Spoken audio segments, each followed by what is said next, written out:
අයිබෝන් මම අද කියලා දෙන්න හිතුවා කැපැසිටර්ස් වල අගය කැල්කියුලේට් කරන විදිය ගැන කැපැසිටර්ස් වල ක්‍රියාකාරීත්වය හදන විදිය ඇතුළු කැපැසිටර්ස් කියන සම්පූර්ණම පාඩම මම කලින් කරා. ඒක බැලුවේ නැත්නම් මෙතන දකුණු පස උඩ කෙළවරේ ක්ලික් කරලා ඕගොල්ලන්ට ඒක බලන්න පුළුවන්. හරි. ඔයාලා දන්නවා ඉලෙක්ට්‍රොනික්ස් වලදී අපි භාවිතා කරන්නේ වෝල්ට් ඇම්පියර් වගේ එකක. මම කීවා කැපැසිටර් එකක ක්‍රියාකාරීත්වය බැටරි එක ක්‍රියාකාරීත්වයට තරමදුරට සමානයි කියලා. බැටරියේ කැපැසිටි එක මනින්නේ ඇම්පියර් වලින්. ඇම්පියර් 40, ඇම්පියර් 60, ඇම්පියර් 90 මේ වගේ බැටරි තියෙනවා. නමුත් කැපැසිටර්ස් නැතහොත් ධාරිත්‍රකවල සඳහන් කරලා තියෙන්නේ ෆැරඩ්, මයික්‍රෝෆැරඩ්, පිකෝෆැරඩ් වගේ එකකවලින්. ඇයි එහෙම සඳහන් කරලා තියෙන්නේ? මොකද්ද මේකට හේතුව? මේ හැම දෙයක්ම අද පාඩමින් කියලා දෙනවා. ඉතින් සුපුරුදු විදිහටම කියනවා රැඳිලා ඉන්න වීඩියෝ අවසානය වෙනකම්ම subscribe කරලා නැත්නම් දැන් subscribe කරලා bell icon එකත් click කරලාම තියාගන්න.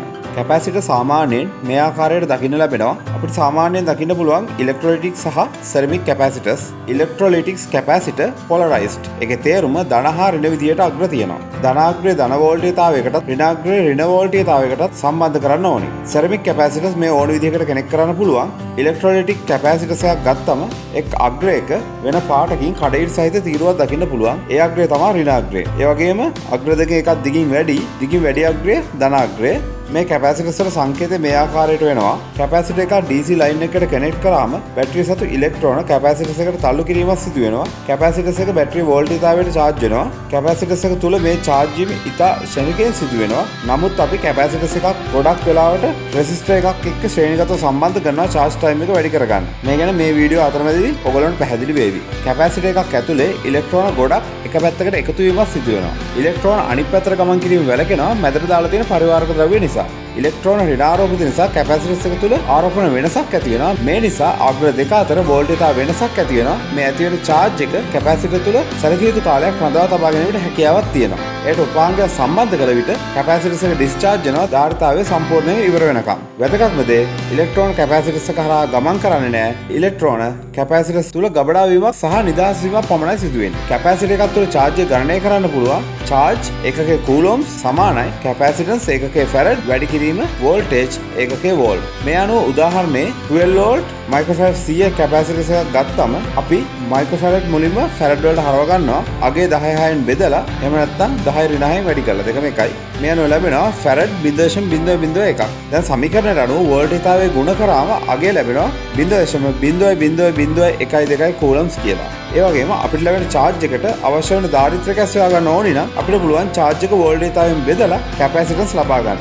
මේක අනුව charge එක 0.002.04 coulombs බෙදීම වෝල්ටේජ් එක 12යි සමානයි මයික්‍රෝෆැරඩ් 17ක් ලැබෙනවා. ඒ වගේම කැපැසිටර් එක ගබඩා කළ හැකි එනර්ජි එක අපිට ලබා ගන්න පුළුවන්. එනර්ජි එක සමානයි 0.5 වැඩි කිරීම කැපැසිටි එක වැඩි කිරීම වෝල්ටේජතාවයේ වර්ගය. මේ අනුව 12 වෝල්ට් 100 මයික්‍රෝෆැරඩ් කැපැසිටි එකක් ගත්තම මයික්‍රෝෆැරඩ් ෆැරඩ් කරාම ලැබෙනවා 0.001 ෆැරඩ්. ඒ අනුව 0.5 වැඩි කිරීම 0.001 වැඩි කිරීම 12 වර්ගය ශක්තිය අපිට ලැබෙනවා 0.007 ජූල්ස් විදිහට. අපි දැන් දන්නවා කැපැසිටර් එකක් බැටරිය වෝල්ටේජතාවයට charge වෙනවා කියලා. ඉතින් අපි කැපැසිටර්ස් එකක් මේ ආකාරයට සම්බන්ධ කළොත් වෝල්ටේජ් එකට මොකක් වේද? වෝල්ට් 1.5යි. අපි කැපැසිටර්ස් එකක් මේ ආකාරයට සම්බන්ධ කළොත් වෝල්ටේජ් එක මොකක් වේද?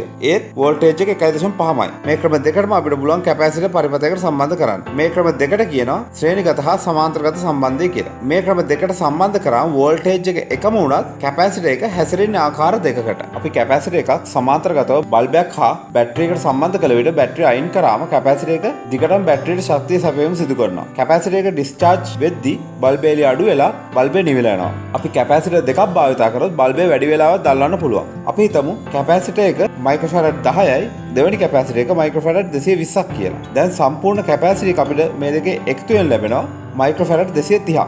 සමාන්තරගත කැපැසිටර් සම්බන්ධ කිරීමේදී ධාරිතාවය එකතු වෙනවා. අපි තව කැපැසිටර් එකක් එකතු කළොත් මයික්‍රෝෆැරඩ් 100ක සම්පූර්ණ ධාරිතාවය මයික්‍රෝෆැරඩ් 330 දක්වා වැඩි වෙනවා. බැටරි ගත්තත් සමාන්තරගත සම්බන්ධයේදී හැසිරෙන්නේ මේ විදිහට. එතකොට අපි සමාන්තරගතව කැපැසිටර් ගොඩක් සම්බන්ධ කරනවා කියන්නේ ඒක හරියට ලොකු කැපැසිටර් එකක් නිපදෙවුවා වගේ වැඩක්. මේක ප්‍රායෝගික පරිබත අත්හදා බලන ඔයාලට ගොඩක් වැදගත් වෙයි. අපි හිතමු ඔයාට ඕනි මයික්‍රෝෆැරඩ් 2000ක කැපැසිටර් එකක්. නමුත් ඔයාට පුළුවන් ඒ වෙනුවට වාතයේ තියෙන මයික්‍රෝෆැරඩ් 1000 කැපැසිටර් දෙකක් සමාන්තරගතව යොදා ගන්න. එහෙම නැත්නම් ඔයාට පුළුවන් මයික්‍රෝෆැරඩ් 500 කැපැසිටර්ස් 4ක් සමාන්තරගතව යොදා ගන්න. මේ වගේ අතේ තියෙන කැපැසිටර්ස් ගලපලා ඔයාලට පුළුවන් අවශ්‍ය විදිහට කැපැසිටර්ස් යොදා ගන්න. කැපැසිටර් බහුලව භාවිත කරනවා නොයිස් ෆිල්ටර් කරන්න. දැන් අපි කැපැසිටර් එකක් ශ්‍රේණිගතව බල්බයක් හා බැටරි එකට සම්බන්ධ කරාම මුලින්ම බල්බේ දැල් වෙනවා. ඊට පස්සේ ඩිම් වෙලා ඕෆ් වෙලා යනවා. කැපැසිටර් එක බැටරි වෝල්ටේජ් එකට ආවම මතක ඇති මම මුලින් කිව්වා ඉලෙක්ට්‍රෝන කැපැසිටර් එක හරහා ගමන් කරන්නේ නැහැ. ප්ලේට් එකට එකතු වීමක් පමණයි වෙන්නේ. එක ප්ලේට් එකකට ඉලෙක්ට්‍රෝන එකතු වෙද්දී ඒ හා සමාන ඉලෙක්ට්‍රෝන ප්‍රමාණයක් අනිත් ප්ලේට් එකෙන් පිට වෙනවා. මෙන්න මේ පිට වෙන ඉලෙක්ට්‍රෝන ප්‍රමාණය නිසා බල්බේ කෙටි වෙලාවක් දැල්ලුනේ. ඉතින් කැපැසිටර්ස් එකක් ඉලෙක්ට්‍රෝන පිට කරන්න පුළුවන් චාර්ජ් වීමේදී හෝ ඩිස්චාර්ජ් වීමේදී පමණයි. ශ්‍රේණිගත සම්බන්ධයකදී කැපැසිටර්ස් චාර්ජ් වුණොත් බැටරි ඉවත් කරාම ඩිස්චාර්ජ් වෙන්න විදිහක් නැහැ. පරිපථය අසම්පූර්ණ වෙන නිසා. ඉතින් කැපැසිටර් එක බැටරි වෝල්ටේජ් එක දිගටම රඳවගෙන තියාගෙන ඉන්නවා.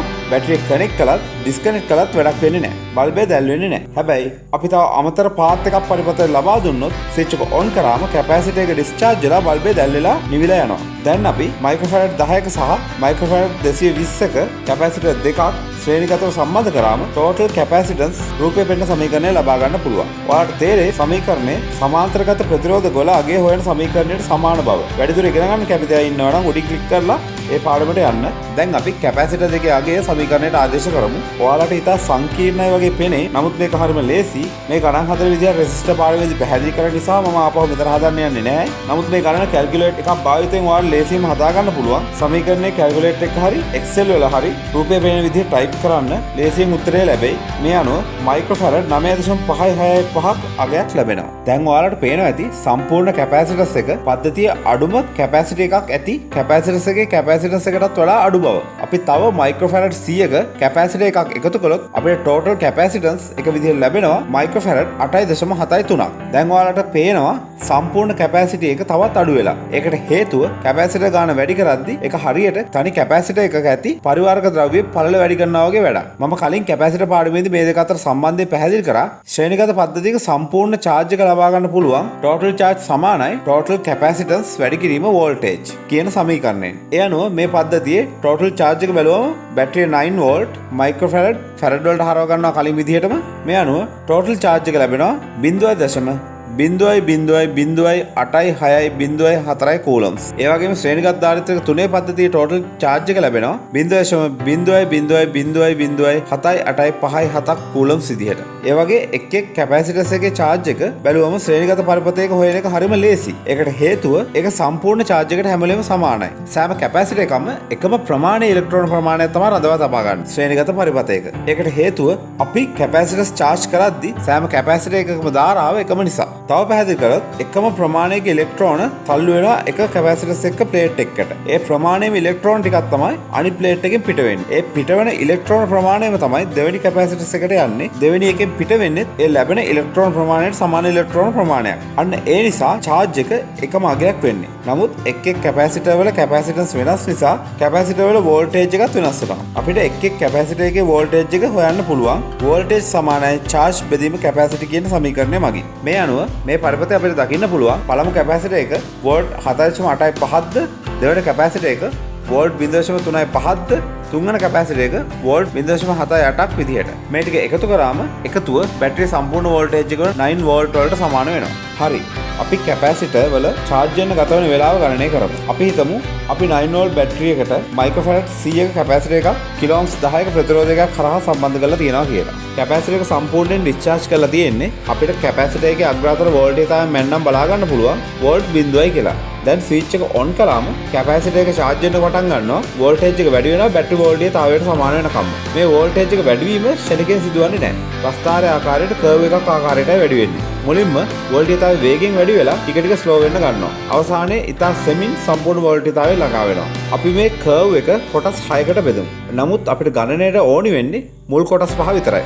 මොකද අන්තිම සෙග්මන්ට් එක සම්පූර්ණ වෝල්ටේජ් තාවයට 99%ක්ම සමානයි. මේ එක් සෙග්මන්ට් එකකට කියනවා ටයිම් කන්ස්ටන්ට් එහෙම නැත්නම් කාල ඒකකයක් කියලා. මේ අනුව අපිට සෙග්මන්ට් 5ක් තියෙන ටයිම් කන්ස්ටන්ට් 5ක් තියෙනවා. දැන් අපි කරන්න තියෙන්නේ එක ටයිම් කන්ස්ටන්ට් එකකට කොච්චර තප්පර ගාණක් තියෙනවද කියලා ගණනය කරලා ඒ තප්පර ගාණ 5න් වැඩි කරාම කැපැසිටර් එක චාර්ජ් වෙන්න ගත වෙන සම්පූර්ණ කාලය අපිට ලබා ගන්න පුළුවන්. මේ සඳහා ටයිම් කන්ස්ටන්ට් සමානයි රෙසිස්ටන්ස් වැඩි කිරීම කැපැසිටි කියන සමීකරණය භාවිත කරන්න පුළුවන්. මේ අනුව අපිට මුලින්ම රෙසිස්ටර් එකේ අගේ ඕම්ස් වලට හරවගෙන ඉන්න ඕන.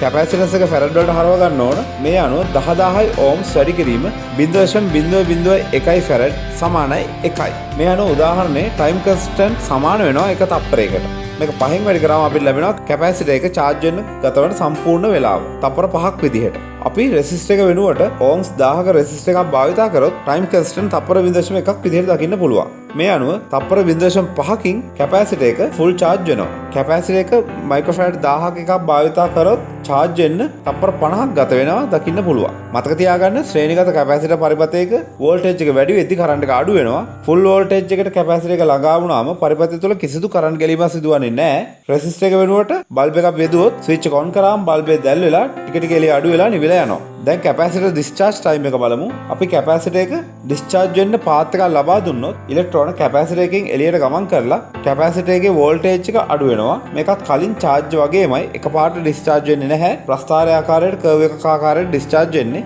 මේකෙත් ටයිම් කන්ස්ටන්ට් 5ක් ගත්තාම පළමු පොයින්ට් එකේ වෝල්ටේජ් එක 36.8ක් දක්වා අඩු වෙලා දෙවන පොයින්ට් එකේ වෝල්ටේජ් එක 13.5ක් දක්වා අඩු වෙලා තුන්වන පොයින්ට් එකට ආවම 5ක් දක්වාත් හතරවන පොයින්ට් එක 1.8ක් දක්වාත් පස්වන පොයින්ට් එකේ 0.7ක් දක්වාත් අඩු වෙලා දකින්න පුළුවන්. උදාහරණයකට අපි 9 වෝල්ට් බැටරි එකට ඕම්ස් 500ක ප්‍රතිරෝධයක් සහිත බල්බයක් මයික්‍රෝෆැරඩ් 2000ක කැපැසිටර් එකක් කරා සම්බන්ධ කරලා තියෙනවා කියලා හිතමු.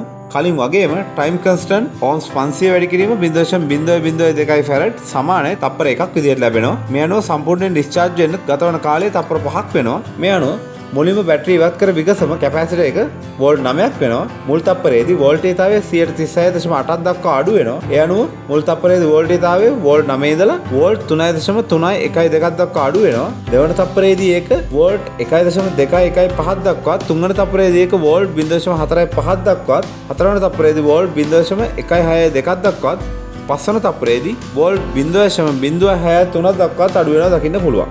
ඒක හරියට පස්වන තප්පරයේ වෙද්දී කැපැසිටර් එක සම්පූර්ණයෙන්ම ඩිස්චාර්ජ් වෙලා වගේ. හරි. ඉතින් මම හිතනවා කැපැසිටර් ආශ්‍රිත ප්‍රායෝගික භාවිත හා ඒ ආශ්‍රිත ගැටලු ගණනය කිරීම ඇතුළු සියලු තියරි 100%ක්ම මේ වීඩියෝවෙන් ආවරණය කරන්න ලැබුණා කියලා. එකපාරක් බලලා තේරුම් නැත්නම් නැවත බලන්න. ඉතින් දැනුමට එකක් එකතු කරගන්න ඇති කියලා හිතනවා. එහෙනම් අලුත් වීඩියෝ එකකින් හමු වෙනකම් අතට සමු ගන්නවා. සුබ දවසක්.